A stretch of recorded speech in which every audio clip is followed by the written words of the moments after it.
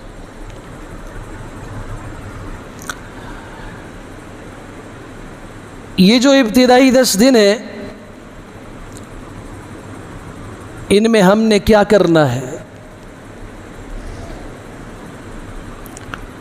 پہلی بات تو یہ ہے کہ یہ سال کے سب سے افضل ترین 10 دن ہیں۔ دوسری بات یہ کہ ان میں جو اعمال صالحہ اور نیک اعمال کیے جاتے ہیں، سال بھر میں کوئی نیکی اور عمل صالح اس کے برابر نہیں ہو سکتا۔ جیسے لیلۃ القدر کا قیام، سال بھر کی آپ 359 راتوں کو قیام کریں، ایک لیلۃ القدر کی جو رات کا قیام ہے اس کے برابر نہیں ہو سکتی۔ کچھ اعمال ہیں، کچھ نیکیاں ہیں جن کا تعلق وقت کے ساتھ ہوتا ہے، جن کا تعلق جگہ کے ساتھ ہوتا ہے۔ کچھ جگہیں ایسی ہیں جہاں نیک عمل کی قیمت کئی گنا بڑھ جاتی ہے۔ میں اس تفصیل میں نہیں جاتا، اشارہ کرتا ہوں۔ مسجد حرام میں ایک نماز ہے جو 1,00,000 نمازوں کے برابر ہے۔ مسجد نبوی میں ایک نماز ہے جو باقی مساجد میں اور باقی جگہیں پڑھی جانے والی نمازوں کے مقابلے میں 50,000 گنا افضل ہے۔ مسجد قباء ہے اور بیت المقدس ہے، یہاں 25,000 نمازوں ایک نماز کا اجر بڑھ جاتا ہے۔ جگہ کی وجہ سے ابھی آپ مسجد میں تشریف لائے، آپ کے علم میں ہے کہ مسجد کے اندر جماعت کے ساتھ جو نماز پڑھی جائے 27 گنا وہ اجر زیادہ رکھتی ہے، اور اگر وہ جامع مسجد ہو تو 500 گنا اس کا اجر بڑھ جاتا ہے۔ ایک صرف جماعت کی نماز، جماعت کی نماز اکیلے نماز کے مقابلے میں 27 گنا بڑھ کے ہے۔ پھر وہ جماعت کی نماز اگر جامع مسجد میں ہو تو وہاں 500 گنا اس کا اجر بڑھ جاتا ہے۔ جگہ کی وجہ سے، مکان کی وجہ سے نیک عمل کی قوت میں، اس کے اجر میں، اس کے ثواب میں اضافہ ہوتا ہے۔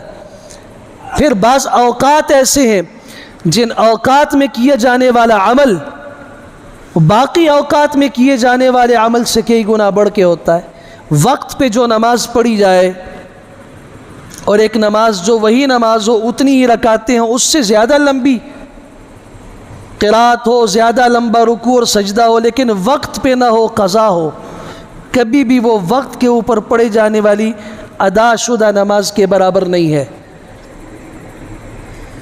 ان 10 دنوں میں جو نیکیاں کی جاتی ہیں، سال بھر میں کوئی نیکی اس کے برابر نہیں۔ صحابہ کرام نے عرض کیا، رسول اللہ ولل جہاد فی سبیل اللہ، اللہ کے راستے میں جہاد کا بہت بڑا اجر ہے۔ اس جہاد کے نتیجے میں شہید ہونے والا شخص، اس کے جسم سے نکلنے والا خون زمین پہ بعد میں پڑتا ہے، اس کی مغفرت کا فیصلہ پہلے ہو جاتا ہے۔ جنتیوں کو جنت میں جانے کے بعد اللہ کا دیدار نصیب ہوگا، لیکن شہید کو آخری سانس کے نکلنے اور روح کے قبض کیے جانے سے پہلے ہی روئے زمین پہ اللہ کا دیدار ہو جاتا ہے۔ اتنا بڑا اجر۔ صحابہ نے پوچھا، کیا مجاہد کا اجر بھی ان 10 دنوں میں جو نیکی کرے اس کے برابر نہیں؟ فرمایا ولل جہاد فی سبیل اللہ۔ ایک شخص جہاد کرتا ہے اور ایک شخص ان 10 دنوں میں نیکی کرتا ہے، ان 10 دنوں میں کی جانے والی نیکیوں کا اجر باقی سال بھر کے تمام ایام میں کیے جانے والے اعمال سے بڑھ کے ہے۔ کیا کرنا چاہیے؟ رسول اللہ صلی اللہ علیہ وسلم نے فرمایا، فَأَكْثِرُوا فِيهِ التَّكْبِيرَ وَالتَّهْلِيلَ وَالتَّحْمِيدَ، کثرت کے ساتھ اللہ اکبر پڑھو، لا الہ الا اللہ پڑھو، الحمدللہ پڑھو، سبحان اللہ پڑھو کثرت کے ساتھ۔ حضرت عبداللہ بن عمر، حضرت ابو ہریرہ رضی اللہ تعالیٰ عنہما کی روایات ہیں، جب یہ عشرہ شروع ہو جاتا تھا یہ بازاروں کے اندر بھی، گلیوں میں بھی، اور گھروں کو جاتے ہوئے اور مساجد کی طرف آتے ہوئے راستوں میں پڑھا کرتے تھے بلند آواز سے، اللہ اکبر اللہ اکبر اللہ اکبر، لا الہ الا اللہ اللہ اکبر وللہ الحمد۔ جب یہ عشرہ شروع ہو، ہر مسلمان پورے عشرے میں وہ جو تکبیرات تشریق 5 دن ہیں، 9 ذی الحج کی فجر سے لے کے 13 کی عصر تک، وہ تو واجب ہیں، ان کے علاوہ مستحب ہے کہ جب ذی الحجہ کا چاند نکلے، ذی الحجہ کا مہینہ شروع ہو، مسلمان گھروں میں بھی راستوں میں بھی کثرت کے ساتھ اللہ کا ذکر کریں اور ذرا بلند آواز کے ساتھ کریں۔ پھر ابتدائی عشرے کے جو اس 10 دنوں میں روزہ رکھنا، 9 دن، 10واں دن چونکہ عید کا ہے، عید کا دن اللہ کی مہمان نوازی کا دن ہوتا ہے، اس دن روزے کی ممانعت ہے شریعت میں، 9 دن روزہ رکھنا، ہر ایک دن کا روزہ 1 سال کے گناہوں کا کفارہ بنتا ہے۔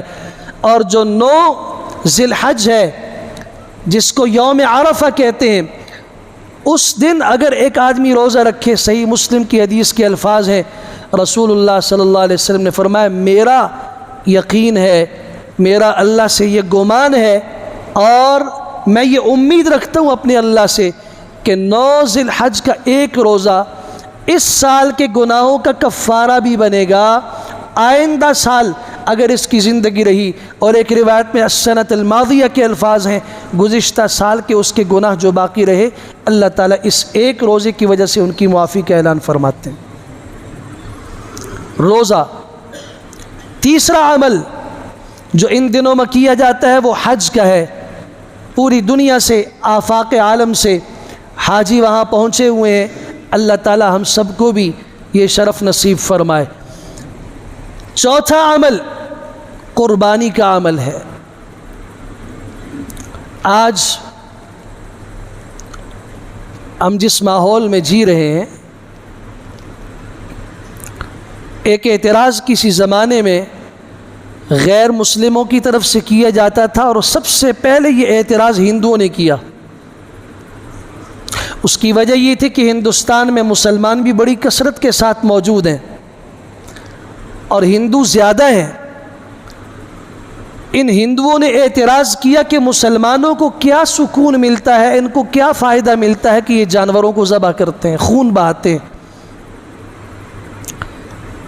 زندہ حیوانات کو تکلیف پہنچاتے ہیں۔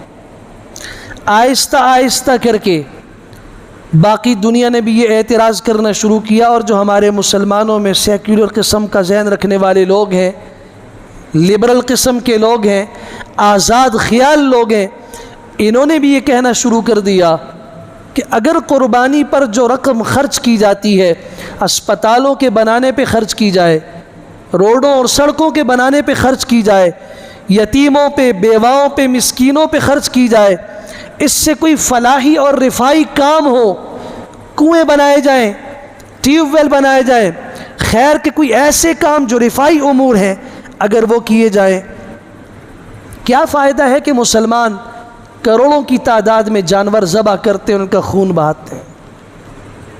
یہ مسلمانوں نے بھی کہنا شروع کیا۔ تو اس سلسلے میں پہلی بات ذہن میں رکھی، ہم قرآن و سنت کی اتباع کے پابند ہیں۔ ہندو کہے، کوئی عیسائی کہتا ہے، کوئی سکھ کہتا ہے، کوئی یہودی کہتا ہے، ایسا شخص جس کا تعلق اسلام سے نہیں ہے وہ کہتا ہے تو کہہ سکتا ہے، اس لیے کہ نہ وہ قرآن کو مانتا ہے نہ پیغمبر کے فرمان کو مانتا ہے، اس کی مرضی۔ لیکن ایک مسلمان کو یہ حق نہیں پہنچتا وہ اپنے آپ کو مسلمان کہے، اس کے بعد جو حکم قرآن مجید کے اندر کھلے الفاظ میں موجود ہو اور رسول اکرم صلی اللہ علیہ وسلم کی احادیث مبارکہ میں موجود ہو۔ آپ سورہ انعام آیت 162 پڑھیے، حضور اقدس صلی اللہ علیہ وسلم کو حکم دیا گیا ہے قل ان صلاتی و نسکی و محیای و مماتی للہ رب العالمین، آپ کہہ دیجئے میری نماز اور میری قربانی، میرا جینا اور میرا مرنا، چاروں چیزیں اس اللہ کے لیے ہیں جو سارے جہانوں کا پالنے والا ہے، رب ہے۔ جہاں عبادت بدنی اللہ کے لیے ہے، آپ التحیات میں بیٹھ کے نماز کے آخر میں سجدہ کر کے اٹھ کے بیٹھتے ہیں، آپ پہلا لفظ ادا کرتے ہیں التحیات للہ والصلوات والطیبات۔ کبھی آپ نے غور کیا کہ یہ آپ کیا کہہ رہے ہیں؟ التحیات للہ، میری ساری زبانی عبادتیں اللہ کے لیے ہیں، والصلوات، میری تمام بدنی عبادتیں اللہ کے لیے ہیں، والطیبات، اور میری ساری مالی عبادتیں بھی اللہ کے لیے ہیں۔ جہاں زکوٰۃ ہے، جہاں صدقات ہیں، جہاں یتیموں کا حق ہے، بیواؤں کا حق ہے، والدین کے حقوق ہیں، اولاد کے حقوق ہیں، بیوی کا حق ہے، شریعت اسلامیہ سے بڑھ کر کوئی کسی کا حق بتانے والا اور بنانے والا کون ہو سکتا ہے؟ اس شریعت میں یہ ہو کہ آپ اگر گھر کے اندر کھانا بنا رہے ہوں، آپ کے پاس کھانا کم مقدار میں موجود ہو تو پانی ذرا زیادہ ڈال دو، اس کے اندر شوربہ بن جائے، قریب کے پڑوسیوں کو دے دو۔ اور اگر تمہاری اتنی وسعت نہیں کہ ان کو دے سکو، شوربہ بھی نہیں دے سکتے، تو پھر کم از کم اتنا خیال رکھو، ایسا خوشبودار مسالہ استعمال نہ کرو، ایسی خوشبودار چیز نہ استعمال کرو کہ اس کی خوشبو آپ کے پڑوسی کو متاثر کرے۔ جہاں اتنی باریکیوں کا خیال رکھا گیا ہو، وہاں یہ کہا جائے کہ جی آپ قربانی کیوں کرتے ہو، آپ اس کی جگہ پہ یتیموں کا حق رکھو۔ جہاں دل کی سختی کا یہ علاج بتایا گیا، سنن ترمذی کی حدیث ہے، یا رسول اللہ صلی اللہ علیہ وسلم میرا دل بہت سخت ہے، نرمی کے لیے کوئی علاج تجویز فرمائیے۔ آپ علیہ السلام نے فرمایا کسی یتیم بچے کو دیکھو، اس کے سر پر دست شفقت رکھو، اللہ تمہارے دل کو نرم کر دے گا۔ چند دن کے بعد ملاقات ہوئی، پوچھا، نے کہا اللہ کی قسم جو علاج آپ نے تجویز فرمایا تھا، میں نے ایک یتیم کی کفالت کی، اس کے سر پہ ہاتھ رکھا، اس کی وجہ سے اللہ نے میرے دل کی سختی کو نرمی سے تبدیل کر دیا۔ جہاں صرف دست شفقت رکھنے کا یہ ہو، وہاں کیا ترغیب ہوگی کہ یتیم کی کفالت کا۔ آپ علیہ السلام نے فرمایا انا وکافل الیتیم فی الجنت کہاتین، جنت میں یتیم کی کفالت کرنے والا اور میں جنت میں اتنا قریب ہوں گے جیسے یہ دو انگلیاں ہیں۔ یہ دو انگلیاں اٹھا کے صحابہ کو بتایا آپ نے، جیسے یہ دو انگلیاں قریب ہیں، ان کے بیچ میں کوئی فاصلہ نہیں ہے، یتیم کی کفالت کرنے والا قیامت میں جنت میں میرے اتنے قریب ہوگا۔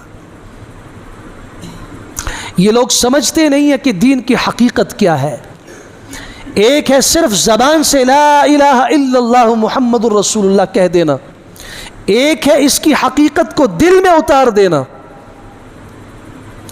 یہ کہنے والا کہتا ہے کہ جی جانور کیوں ذبح کیے جاتے ہیں، اس کی جگہ پہ غریبوں کا خیال کیوں نہیں رکھا جاتا؟ اگر آپ غور کریں تو یہ جانور جو منڈیوں میں آ کے بیچتے ہیں، یہ غریب لوگ ہوتے ہیں یا امیر لوگ ہوتے ہیں؟ جو لوگ جانور بیچنے والے ہیں یہ غریب لوگ ہیں یا امیر لوگ ہیں؟ سال بھر یہ لوگ جانور پالتے ہیں اس نیت سے کہ ہم جا کے فروخت کریں گے، عید کے قریب میں فروخت کریں گے، مسلمان اچھے طریقے سے اچھی قیمت سے وصول کرے گا، اور سال بھر میں جو جانوروں کی قیمتیں نہیں ہوتی، میں آپ سے پوچھنا چاہتا ہوں وہ بکرا جو عام دنوں میں 20-25 ہزار کا بکتا ہے، وہ بڑا جانور جو 40-50-60 ہزار کا بکتا ہے، ڈبل سے ٹرپل قیمت پر ان دنوں میں بکتا ہے نہیں بکتا؟ یہ فائدہ غریب کا ہے امیر کا ہے؟ چارہ جو لوگ بیچتے ہیں آ کے جانوروں کے لیے، یہ غریب لوگ ہوتے ہیں امیر لوگ ہوتے ہیں؟ جن کی فصلوں میں وہ کھیتیاں اگانے والے لوگ، وہ زمیندار لوگ، یہ کون ہے؟ شریعت کا مزاج سمجھو، ان غریبوں سے خریدا، اور خریدنے کے بعد شریعت نے ترغیب دی کہ تم تو سال بھر کھاتے ہی رہتے ہو، یہ جانور تو تم اللہ کے نام پہ قربان کر رہے ہو، اس کا بہتر طریقہ یہ ہے کہ اسے اللہ کے نام پہ فقراء اور غرباء اور یتیموں اور ان لوگوں پہ خرچ کرو جو لوگ اس کی طاقت اور وسعت نہیں رکھتے۔ آج بھی میں خود ایسے لوگ دیکھ چکا ہوں الحمدللہ اپنے ملک میں، جو کئی جانور ذبح کر کے بعض مدارس کے اندر جا کے دے دیتے ہیں کہ طلبہ کو کھلا دیجئے، کچھ پورے کے پورا گوشت اٹھا کے صرف جانور کو ذبح کرتے وقت دیکھتے ہیں، دعا میں شریک ہوتے ہیں، اس کے بعد اس کی ایک بوٹی بھی خود نہیں استعمال کرتے۔ اور اگر یہ نہیں، غریب سے غریب آدمی بھی اگر ہمارے معاشرے میں قربانی کرنے والا موجود ہے، آپ سب حضرات، آپ جب قربانی کرتے ہیں تو پھر اس کے بعد جب گوشت گھر میں آتا ہے کیا کرتے ہیں؟ اس کے ساتھ 3 حصے بناتے ہیں، ہے یا نہیں؟ ایک اپنے لیے، ایک عزیز و اقارب کے لیے، اور ایک فقراء اور غریبوں کے لیے۔ کیوں؟ امام الانبیاء صلی اللہ علیہ وسلم کی سنت تھی، حضور اقدس صلی اللہ علیہ وسلم نے خوبصورت رنگ کے 2 سیاہ رنگ کے خوبصورت صحت مند فربا اور موٹے اور سینگوں والے خوبصورت 2 مینڈے خریدے، دمبے، انہیں اپنے دست مبارک سے ذبح کیا۔ پوچھا گیا 2 کیوں آپ نے ذبح کیے؟ تو آپ علیہ السلام نے 3 طرح کے الفاظ ارشاد فرمائے۔ آپ نے فرمایا ھذا منی، یہ جانور میری طرف سے ہے، وھذا من آل محمد، یہ میرے گھر والوں کی طرف سے ہے، میری آل کی طرف سے ہے۔ دوسری حدیث کے الفاظ ھذا منی، یہ جانور ایک میری طرف سے ہے، وھذا من امتی، یہ میری امت کی طرف سے ہے۔ تیسری حدیث کے الفاظ ھذا منی، یہ جانور ایک میری طرف سے ہے، وھذا ممن لم یضح من امتی، یہ میری امت کے ان افراد کی طرف سے ہے جو قربانی نہیں کر سکتے۔ یا سبحان اللہ، پوری امت کو بھی شامل کیا اجر میں، اپنی آل کو بھی خاص طور پہ ذکر کیا، اور امت کا وہ طبقہ جو قربانی کی طاقت نہیں رکھتا۔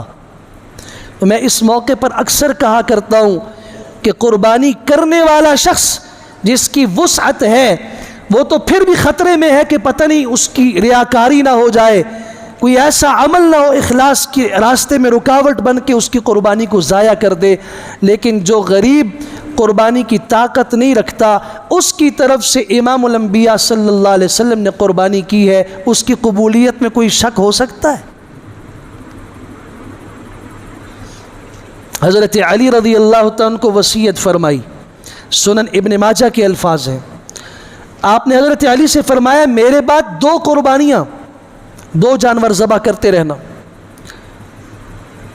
تو ان کے شاگرد نے پوچھا حضرت آپ ہر سال 2 قربانیاں کیوں کرتے ہیں؟ یہ سوال پیش اس لیے آیا کہ یہاں غور کرنے کی ضرورت ہے۔ حضرت علی رضی اللہ عنہ وہ شخصیت ہیں جن کا بچپن حضور اقدس صلی اللہ علیہ وسلم کی تربیت میں گزرا، شادی کے موقع پر ان کا اپنا گھر نہیں تھا۔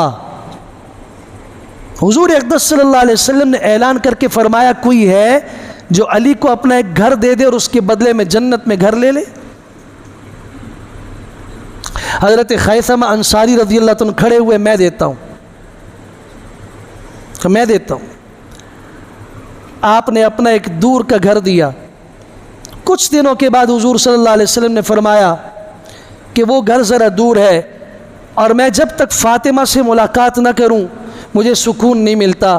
ایسا نہیں کرتے ہو، یہ مسجد نبوی کے قریب جو تمہارا گھر ہے یہ تم علی کو دے دو اور وہ والا تم رکھ لو۔ فرمایا یا رسول اللہ صلی اللہ علیہ وسلم، آپ پر تو ماں باپ کی قربان ساری دنیا قربان ہے، گھر کی کیا حیثیت ہے؟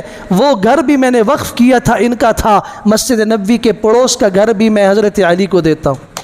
آپ کی آنکھیں اس سے ٹھنڈی ہوتی ہیں، اس سے بڑھ کر میرے لیے سعادت کی بات کیا ہو سکتی ہے؟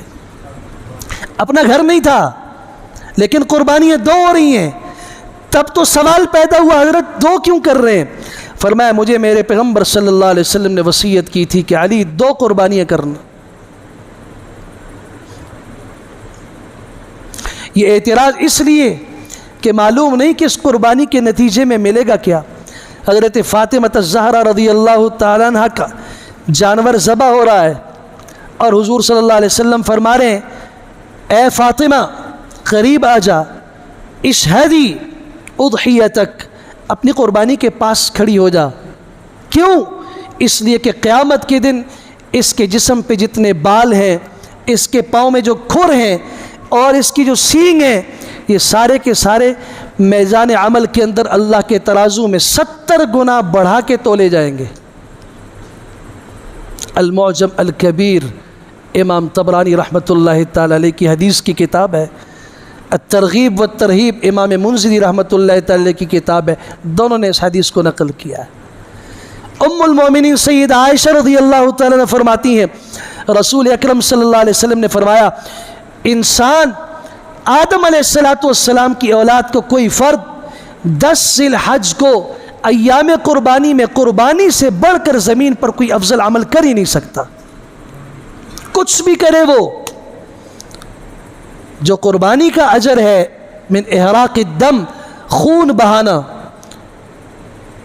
اب رہے کہ جی رفائی کاموں میں کیوں نہیں صرف کیا جاتا؟ مصیبت صرف یہ ہے کہ آپ اعتراض کرنے سے پہلے آپ ان مسلمان اور ہم جیسے کمزور لوگوں کے اعمال کو دیکھتے ہو، اس لیے اعتراض کرتے ہو۔ اللہ کی قسم اگر اسلام کا مزاج انفاق سمجھ میں آ جائے کہ اسلام میں انفاق فی سبیل اللہ کے راستے میں خرچ کرنے کا طریقہ کیا ہے، اس کا اجر کیا ہے، اس کی شکلیں کیا ہیں، یہ اگر صحیح معنوں میں سمجھ میں آ جائے تو تمام کے تمام اعتراض کی دیواریں خود بخود منہدم ہو جائیں۔ اسلام نے مزاج یہ دیا ہے اگر عرش کا سایہ چاہتے ہو نا، اس ہاتھ سے خرچ کرو، اس ہاتھ کو پتہ نہ ہونے دو۔ آج آپ کہتے ہیں کہ دنیا میں سب سے زیادہ ڈونیشن والا شخص، سب سے زیادہ خرچ کرنے والا بل گیٹس ہے اور فلاں ہے اور فلاں ہے۔ کیوں؟ اس لیے کہ یہ لوگ جو کرتے ہیں اس کی تختیاں لگاتے ہیں، وہ دکھاتے ہیں۔ اسلام نے جو مزاج بتایا ہے مسلمان اس ہاتھ سے خرچ کرتا ہے، وہ اپنی بیوی کو، شریک حیات کو نہیں بتاتا کہ میں کہاں خرچ کر رہا ہوں۔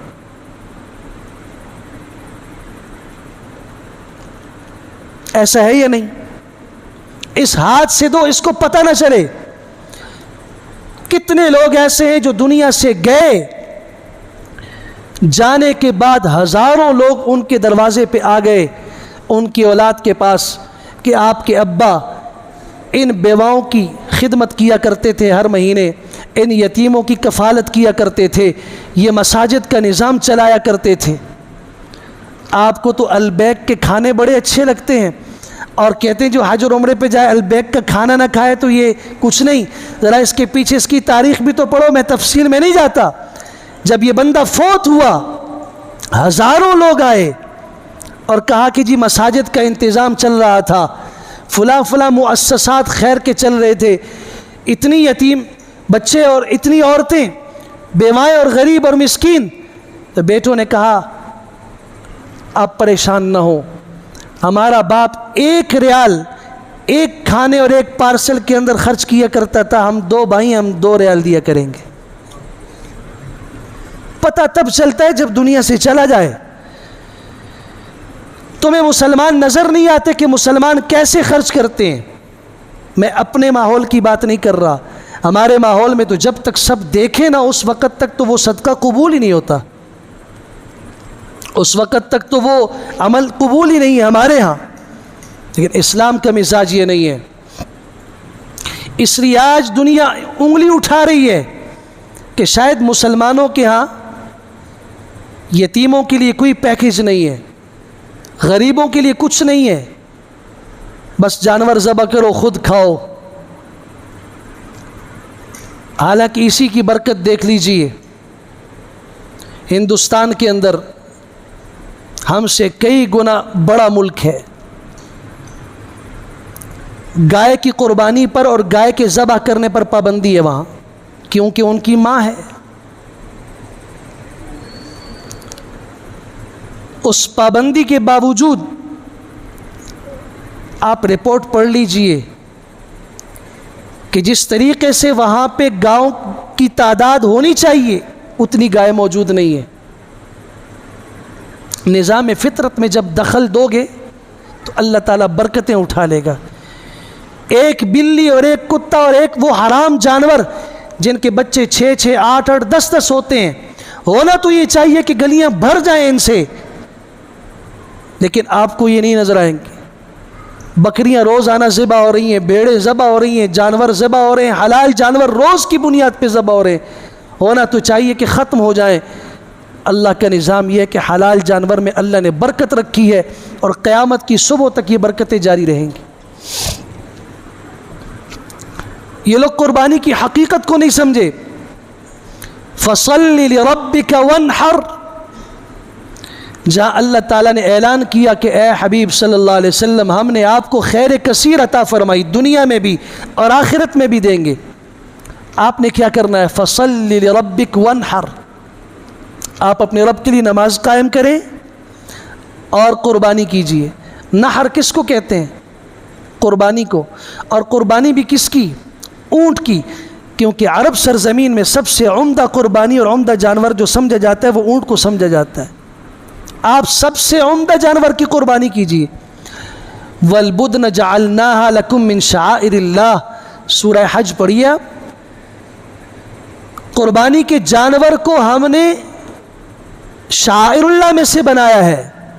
شاعر اللہ کس کو کہتے ہیں؟ دین اسلام کی وہ خصوصی نشانیاں اور علامات جن سے اسلام سمجھ میں آتا ہے، اور اس کی تعظیم کیا ہے؟ وَمَن يُعَظِّمْ شَعَائِرَ اللَّهِ فَإِنَّهَا مِن تَقْوَى الْقُلُوبِ، جس نے شاعر اللہ کی تعظیم کی اس کے دل میں اللہ تعالیٰ تقوی پیدا فرمائیں گے۔ جو یہ بات کہتا ہے اس کے دل میں تقوی ہی نہیں ہے۔ کیوں؟ لَن يَنَالَ اللَّهَ لُحُومُهَا وَلَا دِمَاؤُهَا وَلَكِن يَنَالُهُ التَّقْوَى مِنكُمْ، یہ اعلان بھی کر دیا کہ جو تم جانور ذبح کرتے ہو، اس کی گردن پہ چھری چلاتے ہو، نہ اس کا گوشت اللہ کو چاہیے نہ اس کا خون اللہ تک پہنچتا ہے، ہاں اللہ تعالیٰ تمہارے دلوں میں پوشیدہ تقوی کو دیکھنا چاہتا ہے۔ کیا اللہ کو پتہ نہیں کہ اس کے دل میں تقوی ہے؟ پھر دیکھنے کا مطلب کیا؟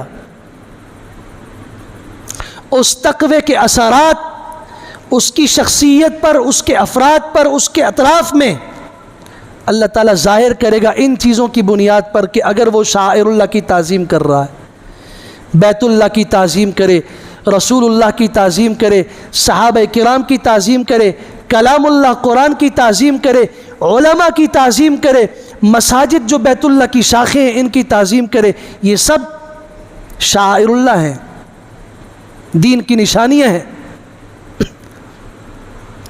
دین کی حقیقت اصل میں ہے یہ تسلیم اور رضا۔ حضرت ابراہیم علیہ السلام نے فرمایا تھا اسلمت لرب العالمین، میں رب العالمین کے تابع ہو گیا، جیسا اللہ کی مرضی ہوگی میں اسی پہ چلوں گا۔ حضرت ابراہیم علیہ السلام نے جب اسماعیل علیہ السلام کو ذبح کے لیے لٹایا ہے تو قرآن مجید نے جو انداز اختیار کیا بیان کا، یہ نہیں کہا کہ ابراہیم علیہ السلام نے اسماعیل کو زمین پہ لٹا دیا اور ذبح کر دیا۔ فلما اسلما، جب وہ باپ اور بیٹا دونوں سر خم تسلیم کر بیٹھے، اپنے رب کی رضا پہ سب کچھ، اپنی رضا کو اپنے رب کی رضا پہ قربان کر بیٹھے، اس کے بعد پھر تلہ للجبین، پیشانی کے بل ان کو لٹایا۔ یہ کام بعد میں کیا ہے، پہلے دونوں راضی ہوئے اللہ کی رضا پہ۔ یہ ہے حقیقت قربانی کی، یہ حقیقت پورے دین کی۔ آؤ سیدنا عمر بن خطاب رضی اللہ تعالیٰ عنہ، جن کے متعلق یہ روایت مستدرک حاکم میں صحیح سند کے ساتھ موجود ہے، مسند احمد بن حنبل میں بھی موجود ہے، حدیث 1790 مسند احمد بن حنبل میں، جمعہ کا دن ہے، امیر المومنین غسل کر کے صاف ستھرے کپڑے پہن کے مسجد نبوی میں تشریف لا رہے ہیں جمعہ پڑھانے کے لیے۔ صحن سے گزر ہوا، پاؤں رکھا، مسجد نبوی کے صحن میں قریب میں گھر ہے حضرت عباس رضی اللہ تعالیٰ عنہ کا، جو حضور صلی اللہ علیہ وسلم کے چچا ہیں۔ ان کے گھر کا پرنالہ مسجد نبوی کے صحن کی طرف ہے۔ گھر والوں نے اوپر 2 چوزے ذبح کیے اور ان کے خون کو صاف کرنے کے لیے اس پہ پانی بہایا۔ خیال نہیں کیا کہ جمعے کا وقت ہے اور امیر المومنین نیچے سے گزر رہے ہیں۔ کبھی کبھار ایسا ہو جاتا ہے، ہم بھی کبھی گلی میں کسی کے پرنالے کے نیچے سے گزرتے ہیں، کبھی کبھار چھینٹے پڑ جاتے ہیں۔ امیر المومنین گزر رہے ہیں، خون والا وہ پانی پرنالے سے حضرت کے اوپر گرا۔ حضرت نے دیکھا کپڑوں کے اوپر خون کے اثرات، معلوم کیا کس کے ہیں۔ کیا کیا یہ کہ یہ تو چوزے ذبح کیے تھے، ان کے خون کو دھویا۔ امیر المومنین واپس گھر گئے، دوبارہ سے کپڑے پہنے، تشریف لائے اور جانے سے پہلے حکم دیا کہ اس پرنالے کو اکھاڑ دو۔ یہاں سے پرنالے کو اکھاڑ دیا گیا۔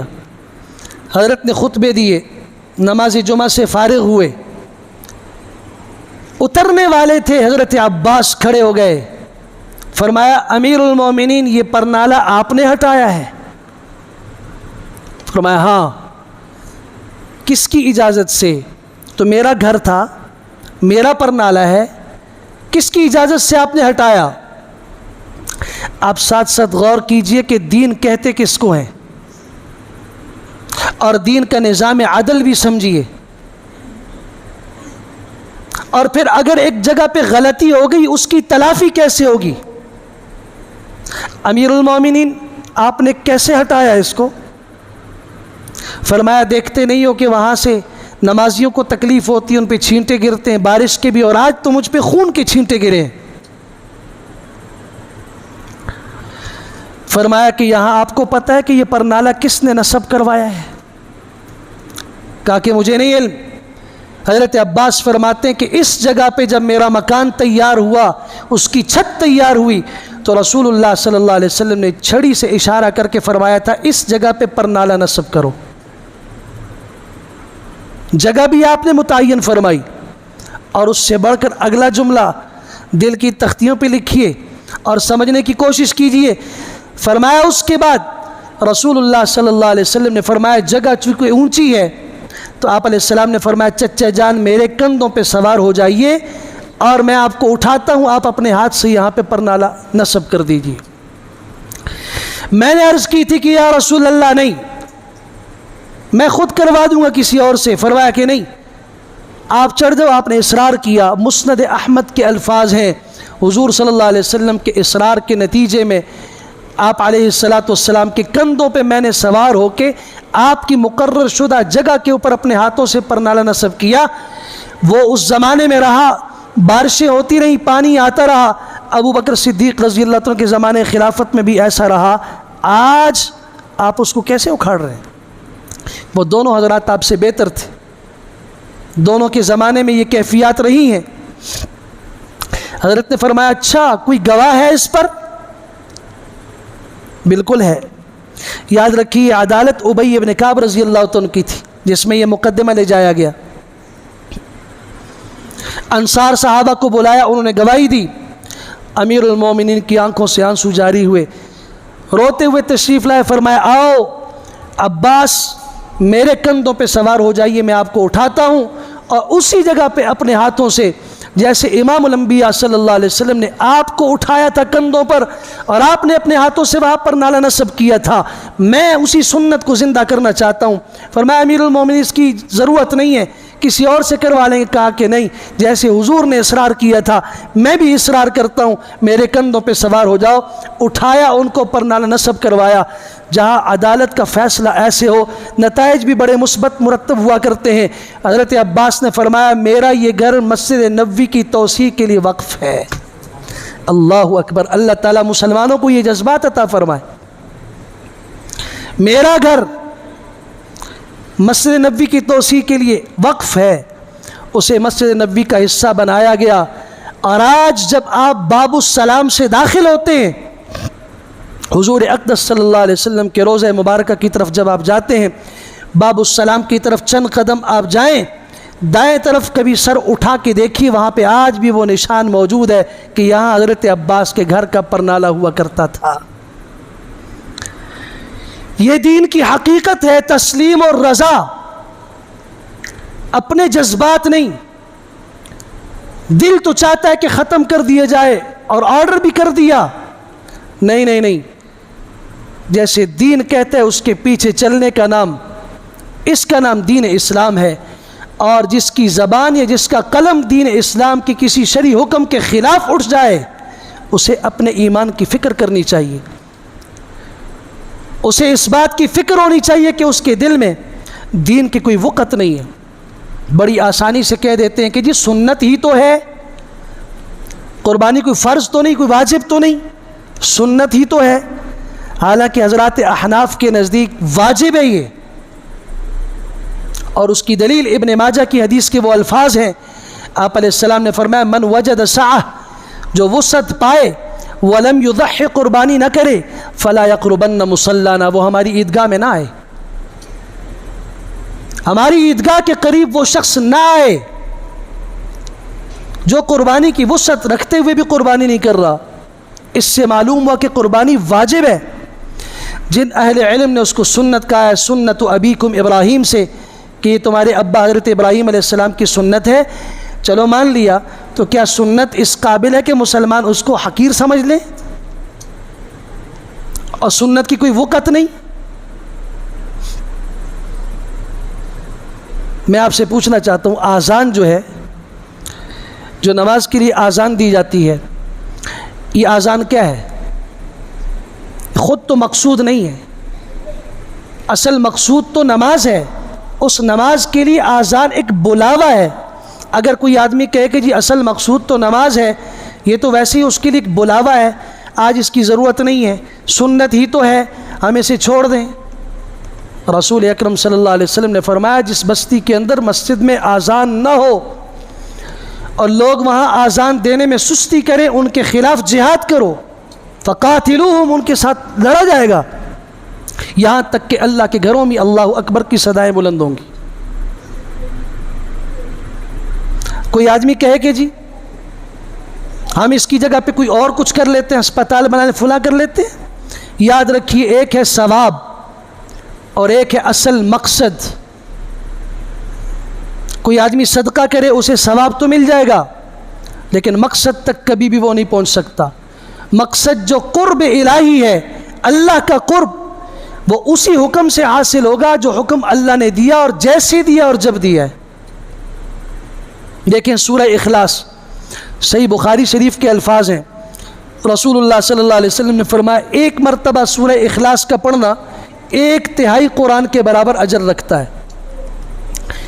اب اس سے کوئی آدمی یہ سمجھ لے کہ 3 مرتبہ سورہ اخلاص پڑھ کے پورے قرآن کا اجر لے لیں گے، لہذا ہمیں قرآن کی تلاوت کی ضرورت نہیں ہے۔ اسے صرف ثواب تو ملے گا 3 مرتبہ قرآن پڑھنے پر، لیکن جو مقصد تھا قرآن کی تلاوت کا کہ دل میں تقوی آئے، اللہ کا قرب حاصل ہو، رسول اکرم صلی اللہ علیہ وسلم کی شفاعت ملے، ان مقاصد سے یہ آدمی دور رہے گا۔ حضور اقدس صلی اللہ علیہ وسلم نے فرمایا پیار اور محبت کے ساتھ، عقیدت و شفقت کے ساتھ جس نے ماں اور باپ کو مسکرا کے دیکھا، اسے ایک حج اور ایک عمرے کے برابر اجر ملتا ہے۔ اب صاحب کہیں کہ جی کون پیسے لگائے اور کون اپنا کاروبار چھوڑے اور کون اپنے گھر والوں کو چھوڑ کے دور جائے، اس سے جا کے بس ماں باپ کو دیکھ لیتے ہیں، اجر حاصل کرتے رہیں گے، ثواب تو ملے گا، لیکن جو مقصد تھا حج اور عمرے کا وہ کبھی اسے نہیں ملے گا۔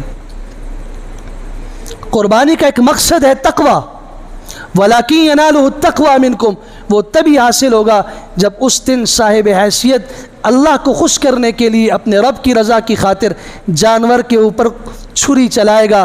جانور تو جانور ہے، اس کے پیچھے اور بنیاد اور جذبہ تو یہ ہونا چاہیے، اگر حضرت اسماعیل علیہ السلام کی طرح مجھے اپنے بیٹے کے ذبح کرنے کا حکم ملتا، تب بھی میں اپنے بیٹے کو اللہ کے نام پہ قربان کرنے کا جذبہ رکھتا۔ وآخر دعوانا الحمد للہ رب العالمین۔